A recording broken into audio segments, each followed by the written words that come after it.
अस्सलामुअलैकुम, मैं हूं Sheikh Umar. City India news में आप तमाम का इस्तकबाल है। आइए देखते हैं आज की टॉप 10 न्यूज।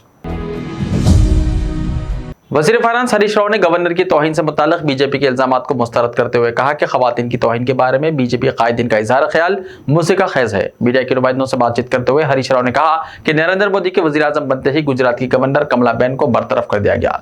आसाम के चीफ मिनिस्टर हेमंत बिस्वेश्वर की बरसरे आम तौहीन की गई। बेटी बचाओ बेटी पढ़ाओ स्कीम का 80% बजट नरेंद्र मोदी की पब्लिसिटी पर खर्च किया जा रहा है। उन्होंने कहा कि पार्लियामेंट की कमेटी ने खुद इस बात की निशानदही की है कि स्कीम की जायद रकूमात सिर्फ शोहरत पर खर्च की जा रही है।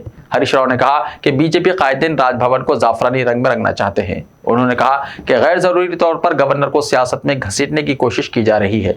हालांकि कोई भी मसला हो तो राजभवन और लेजिस्लेचर सेक्रेटेरिएट से रुजू किया जा सकता है। उन्होंने कहा कि बीजेपी कायदीन मालूमात की कमी की वजह से अदालत से रुजू होने का ऐलान कर रहे हैं। उन्होंने सवाल किया कि असेंबली के हुकूक के बारे में बंडी संजय किस हद तक वाकिफ हैं। गवर्नर डॉक्टर टी सविंदराराजन का चीफ मिनिस्टर केसीआर मुकम्मल एहतराम करते हैं। गवर्नर के ओहदे का एहतराम हमेशा बरकरार रखा गया। साबिक में ESL नरसिम्हन गवर्नर रहे और आज सविंदराराजन को मुकम्मल वखार दिया गया है।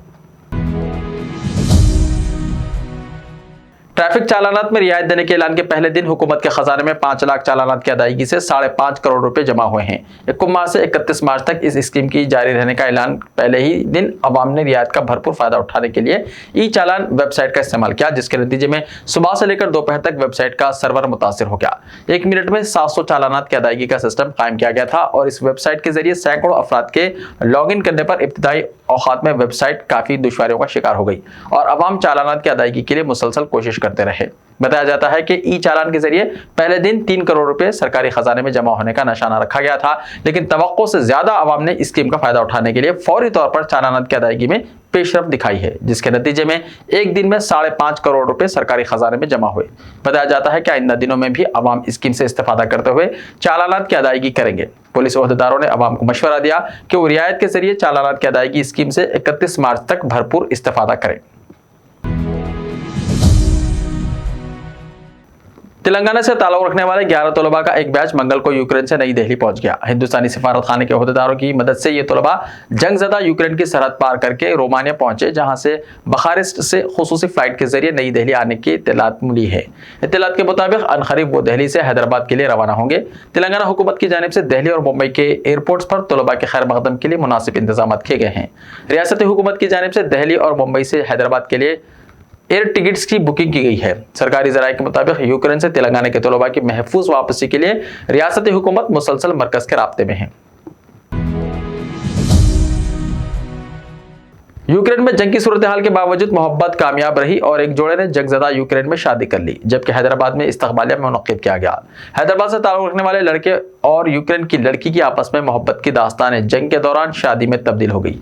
इस जोड़े ने करीबी रिश्तेदारों और दोस्तों अहबाब के साथ 27 फरवरी को हैदराबाद में इस्तकबालिया का एहतमाम किया।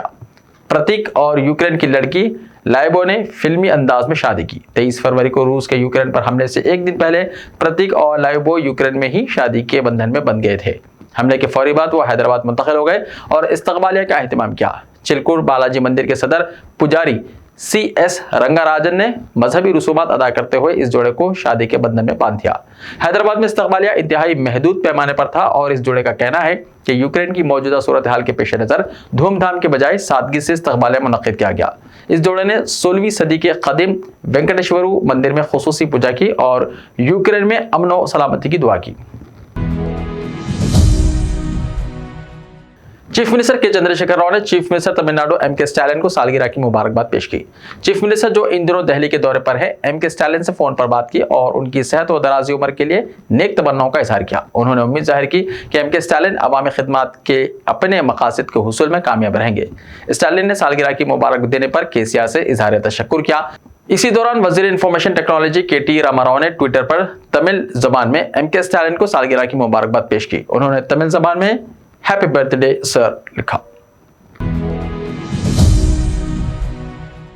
आंध्र प्रदेश काबीना का 3 मार्च को मुनक्किद शुद्दीन इजलास 7 मार्च तक मुलतवी कर दिया गया। चीफ सेक्रेटरी के दफ्तर से जारी करदा सर्कुलर के मुताबिक तमाम सरकारी महकमेजात के सेक्रेटरीज को बजट की तैयारी के सिलसिले में तजावीज़ पेश करने की हिदायत दी गई है। रियासती वजीर आनजहानी गौतम रेड्डी की मजहबी रसूमात के पेश नज़र काबीना के इजलास को मुलतवी किया गया। 7 मार्च से आंध्र प्रदेश असेंबली का इजलास शुरू हो रहा है और गवर्नर के खुतबे के बाद दोपहर 12 बजे काबीना का इजलास होगा, जिसमें बजट को मंजूरी दी जाएगी। कुल हिंद सनअती नुमाइश में कल एक दिलखराश वाक़या पेश आया, जिसमें झूले से गिरने के नतीजे में एक कमसिन बच्ची जख्मी हो गई। बेगम बाजार पुलिस के मुताबिक 12 साल सैयदा मदीहा साकिन रेड हिल्स नामपल्ली हालिया दिनों अपने रिश्तेदारों के साथ कनाडा से हैदराबाद आई थी और कुल हिंद सनअती नुमाइश देखने के लिए गई थी। रिश्तेदारों के साथ स्टॉल्स को देखने के बाद वहां पर झूले में बैठी और वहां से गिर पड़ी। इस हादसे में शदीद जख्मी होने वाली सैयदा मदीहा को नामपल्ली के कॉर्पोरेट हॉस्पिटल में इलाज के लिए शरीक किया गया है। पुलिस बेगम बाजार इस सिलसिले में तहकीकात कर रही है। तेलंगाना में गुज़िश्ता महीने के मुकाबिल फरवरी में बेरोजगारी की शरह में इजाफा हुआ है। मई 2020 के बाद पहली मरतबा बेरोजगारी के इदाद-ओ-शुमार में नुमाया इजाफा हुआ है। फरवरी में यह शरह 12.2% से बढ़कर 12.9% हो गई है। मौलाना आज़ाद नेशनल उर्दू यूनिवर्सिटी की ट्रेनिंग एंड प्लेसमेंट सेल की जानिब से मानो के तलबा और उर्दू जॉब मेले के रजिस्टर्ड शुदा उम्मीदवारों को इत्तला दी जा रही है कि MBA IIT डिप्लोमा होल्डर्स और बीटेक तलबा के लिए 3 मार्च को ऑफलाइन इंटरव्यूज मुनक्किद किए जा रहे हैं। उर्दू यूनिवर्सिटी के ज़ेर एहतमाम उर्दू जॉब मेले के तहत 4 फरवरी से ऑनलाइन इंटरव्यूज का सिलसिला जारी है।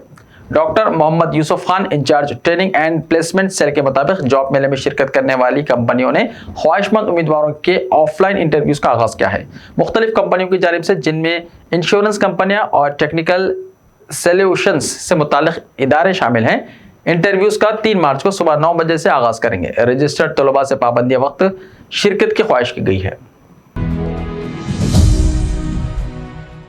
रियासत में मोटर गाड़ी वालों को RTA दफातर में उनके काम करवाने के पहले ट्रैफिक चालानात अदा करने होंगे। हुकूमत ने ओहदेदारों से कहा है कि वो इस बात को यकीनी बनाएं कि गाड़ी मालिकान पहले उनके चालानात अदा करें। ओहदेदार के मुताबिक चूंकि मोटर गाड़ी वालों की जानिब से बरसों से पेंडिंग ट्रैफिक चालानात की अदायगी नहीं की जा रही है, इसलिए अब RTA दफातर में कोई काम करवाने से पहले उनसे चालानात अदा करने के लिए कहा जा रहा है।